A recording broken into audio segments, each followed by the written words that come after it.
नमस्कार सर्वांना, मी प्रांजली। आपल्यापैकी बऱ्याच जणांच्या कमेंट्स असतात, विचारतात की ताई माझ्या आयुष्यामध्ये ही समस्या आहे, माझ्या आयुष्यामध्ये तो प्रॉब्लेम आहे, मी खूप सेवा केल्या, खूप उपाय केले, वेगवेगळ्या वस्तू आणल्या, पण मला कशाचाच फायदा झाला नाही। मला अशी सेवा सांगा की ज्यामुळे जी सेवा केल्याने मला लवकर रिझल्ट मिळेल, मला अनुभव येईल आणि त्याहीपेक्षा महत्त्वाचं माझ्या आयुष्यामध्ये सध्या जी समस्या आहे ती समस्या सुटेल। आजचा हा जो व्हिडिओ आहे, तुम्ही जेवढे कोणी लोक हा व्हिडिओ बघाल, तुमच्या आयुष्यामध्ये या क्षणाला या वेळेला जी कोणती समस्या आहे, तुम्ही आयुष्यामध्ये हारलेले आहात, त्या प्रत्येक समस्येतून बाहेर काढणारी सेवा म्हणजे आजची ही सेवा आहे। आणि 100% काय 1001% महाराज स्वामी तुम्हाला, तुम्ही आता ज्या बिकट परिस्थितीमध्ये आहात त्यातून बाहेर काढतील, तुम्हाला स्वामी सेवेचा अनुभव येईल आणि आपण जे म्हणतो ना की आयुष्याचं सोनं होणं, न मागता स्वामी सर्व काही देणं, या गोष्टीचाही तुम्हाला अनुभव 100% काय 1001% येईल। त्याच्यामुळे ही जी सेवा आहे, तुम्ही आयुष्यामध्ये हरलेले आहात, नवरा व्यसनी आहे, तुम्ही माहेरी आहात, नवरा घेऊन जात नाही, मुलाला नोकरी लागत नाही, घरामध्ये आजारपण आहे, पैसा टिकत नाही, तुम्ही कर्जात डुबलेले आहात, जगाच्या पाठीवर जी कोणती समस्या तुमच्या आयुष्यामध्ये असेल तर त्यासाठी तुम्ही ही सेवा करा बघा। 100% तुमचं जे कोणतं काम आहे, ज्या कोणत्या इच्छेसाठी, मनोकामनेसाठी तुम्ही ही सेवा कराल ती 100% पूर्ण होईलच होईल। सर्वात अगोदर ताई, माझ्यासाठी सेवा कोणती, श्रेष्ठ सेवा कोणती जी की माझ्यासाठी काम करेल? तर एक गोष्ट लक्षात घ्या, सेवा म्हणजे काय? सेवा म्हणजे एक प्रकारचं दूत आहे की महाराजांच्या चरणांशी आपल्याला नेऊन ठेवणार, महाराजांपर्यंत आपली हाक पोहोचवण्यासाठी, महाराजांपर्यंत आपलं जे मनातल्या तुमच्या मनोकामना असतील, इच्छा असतील, जे दुःख आहे ते महाराजांपर्यंत पोहोचण्यासाठी एक दुवा म्हणजे सेवा आहे। पण ती सेवा तर आपण प्रत्येक जण करतो, हजारो लाखो लोक, करोडो लोक करतो, पण प्रत्येकालाच अनुभव येतात का? मग त्या हजारातल्या फक्त 10 लोकांनाच अनुभव का येतात याचा कधी तुम्ही विचार केला आहे का? की त्या 10 लोकांमध्ये मी का नाहीये, 990 लोकांमध्ये मी का आहे त्या हजारांपैकी? कारण का जे 10 लोक आहेत ज्यांना अनुभव आलेला आहे, तर त्यांनी अंतःकरणापासून अतर्क्यतेने स्वामींना हाक मारलेली आहे, पूर्णपणे ते महाराजांना शरण गेलेले आहेत। महाराज, ही अशी माझी समस्या आहे, सर्व काही मी तुमच्यावर सोपवलेलं आहे, महाराज माझे तुम्ही सर्व काही आहात, माझा तुमच्यावर पूर्ण विश्वास आहे, तुम्हीच माझ्यासाठी, माझे आई, माझे वडील, माझे बंधू, माझे सखा, गुरुर ब्रह्मा गुरुर विष्णू गुरुर देवो महेश्वरा, गुरु साक्षात परब्रह्म तस्मै श्री गुरुवे नमः।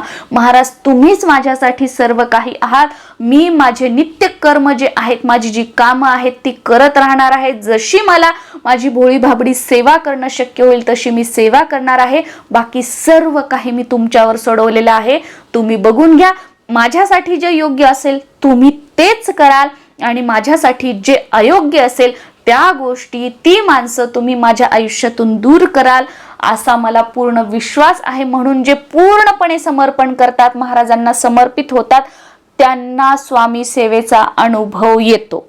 ही महत्त्वाची गोष्ट आहे आणि आपल्याला हीच गोष्ट माहित नसते। आपण काय फक्त यूट्यूबवर ऐकलेलं आहे, गुगलवर वाचलेलं आहे, ही सेवा केली की यांचं हे काम झालं, ती सेवा केली की त्यांचं ते काम झालं, पण ती सेवा करण्यामागे त्यांचा जो भाव होता, तो भाव, त्यांचा जो विश्वास होता, त्यांची जी भक्ती होती, त्यांची जी निष्ठा होती, ती कोणीच बघत नाही आणि ती महत्त्वाची असते। जेव्हा या गोष्टी आपल्यामध्ये असतात, आपल्या सेवेमध्ये असतात, तेव्हा त्याच सेवेचा आपल्याला अनुभव येतो। मग जगाच्या पाठीवर तुम्ही कोणतीही सेवा करा, कोणतीच सेवा लहान नाही किंवा कोणतीच सेवा मोठी नाही, किंवा ही सेवा श्रेष्ठ आहे किंवा ती सेवा श्रेष्ठ आहे, असं काहीही नाही। प्रत्येक प्रत्येक सेवा तुम्ही आजच्या क्षणाला, आजच्या घडीला तुम्ही जी काही सेवा करत आहात, अगदी तुमच्याकडे स्वामींची मूर्ती नाहीये, फोटो नाहीये, कोणता ग्रंथ नाहीये, तुम्ही एक सुपारी स्वामी म्हणून ठेवली आहे, तुम्ही एक दगड स्वामी म्हणून ठेवला आहे, तुम्ही रोज त्यावर पाण्याने अभिषेक करतात, तुम्ही रोज त्याची पूजा वगैरे धूप दीप दाखवून समोर स्वामींचा जप करता, ही सुद्धा सर्वात श्रेष्ठ सेवा आहे. कारण दगडाला सुद्धा देवपण प्राप्त होतं जेव्हा आपण अतर्क्यतेने हाक मारतो, जेव्हा आपण पूजा पाठ विश्वासाने, श्रद्धेने, भक्तीने करतो. मानलं तर दगडात सुद्धा देव आहे आणि नाही मानलं तर मंदिरात सुद्धा दगड आहे. या ज्या सगळ्या गोष्टी आहेत त्या फक्त आपल्या विश्वासावर, आपल्या मान्यावर आणि न मान्यावर आहेत. त्याच्यामुळे सर्वात श्रेष्ठ सेवा कोणती आहे तर या घडीला, या क्षणाला, आज तुम्ही जी कोणती सेवा संकल्पयुक्त असेल, कुणाकडून ऐकून असेल, कुणी सांगितलेली असेल, तुम्ही जी कोणती सेवा करत आहात ती सर्वात श्रेष्ठ सेवा आहे. फक्त त्या सेवेमध्ये तो समर्पण भाव ठेवा, महाराजांवर विश्वास ठेवा. ती सेवा जी आहे ती भक्तिभावाने, श्रद्धेने करा. महाराजांना अतर्क्यतेने हाक मारा. 100% तुम्हाला स्वामी सेवेचा अनुभव येईल. या क्षणाला, या वेळेला तुम्ही आता जी सेवा करताय त्या सेवेचा तुम्हाला अनुभव येईल.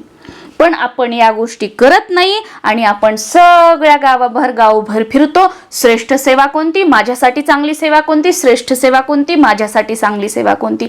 सगळ्या सेवा श्रेष्ठ आहेत, ही गोष्ट कायम लक्षात ठेवा. फक्त ज्या चुका आहेत, ज्या काही गोष्टी आहेत ज्यामुळे आपल्याला अनुभव येत नाही त्या आपल्यामध्ये आहेत. पण आपल्याला काय आहे ना, या मनुष्याला एवढा अहंकार आहे की स्वतःच्या चुका बघायच्या नाही, आपल्या ताटात काय आहे ते बघायचं नाही, दुसऱ्यांच्या ताटात काय आहे ते बघणं, याच्यामध्ये आपलं जास्त लक्ष. आता आपल्यापैकी बरेच जण म्हणतील आम्ही तर खूप मनापासून सेवा करतो, मी तर अगदी दिवसभरातले 15 तास 10 तास सेवा करते. अहो बाई, अहो दादा, अहो ताई, पण त्या 10 तास तुम्ही जी सेवा करता त्यातला 1 मिनिट तरी तुम्ही सेवा करताना महाराजांशी एकरूप होता का? विचार केलाय कधी या गोष्टींचा?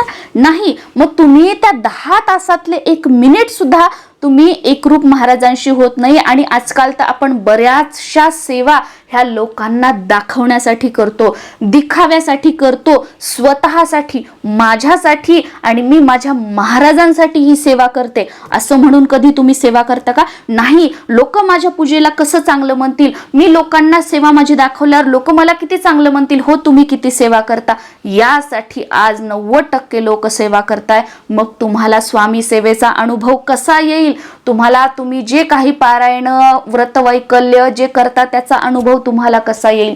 नाही होणार. ठीक आहे, तुम्हाला वाचता येत नाही, तुमच्याकडे काही नाही, फक्त तुम्ही तुमच्या तोंडाने, भलेही तुमच्याकडे माळ नाही, काय नाही, फक्त तुम्ही घरामध्ये बसून एका जागेवर बसून, आसन घेऊन, कुठेही बसून, काही करून, डोळ्यासमोर, डोळे बंद करून स्वामींचा चेहरा आणला, स्वामींचा फोटो आणला, स्वामी साक्षात डोळ्यासमोर उभे केले आणि श्री स्वामी समर्थ किंवा दत्त महाराज डोळ्यासमोर उभे केले आणि श्री गुरुदेव दत्त हा जरी मंत्र तुम्ही म्हटला तरी सुद्धा मोठ्यात मोठी समस्या, तुम्ही आता ज्या कोणत्या समस्येमध्ये, अडचणीमध्ये आहात ती समस्या सुटू शकते. कारण महाराजांना फक्त आपला भाव, आपली भक्ती आणि आपली श्रद्धा हवं आहे आणि आपलं ते समर्पण हवं आहे. त्यांना आपल्याकडून काही नकोय, तुमची पूजा मांडणी नकोय, तुम्ही रोज नवीन त्यांना वस्त्र अर्पण करतात ते नकोय, त्यांना फुलं नकोय, त्यांना नैवेद्य नकोय, त्यांना काही नको. अहो, त्या महाराजांनी उभ्या आयुष्यात फक्त एक लंगोट आपल्या शरीरावर फक्त त्यांनी ठेवली होती. त्या महाराजांना काही देणारे, काही अर्पण करणारे आपण कोण? त्यांना तुमच्याकडून काही नकोय, फक्त शुद्ध भाव आणि शुद्ध भक्ती हवी आहे. ती मनापासून तुम्ही करा, हे तुम्ही महाराजांना द्या आणि मग बघा की तुमच्या आयुष्याचं सोनं होईल. न मागता सुद्धा महाराज तुम्हाला सर्व काही देतील.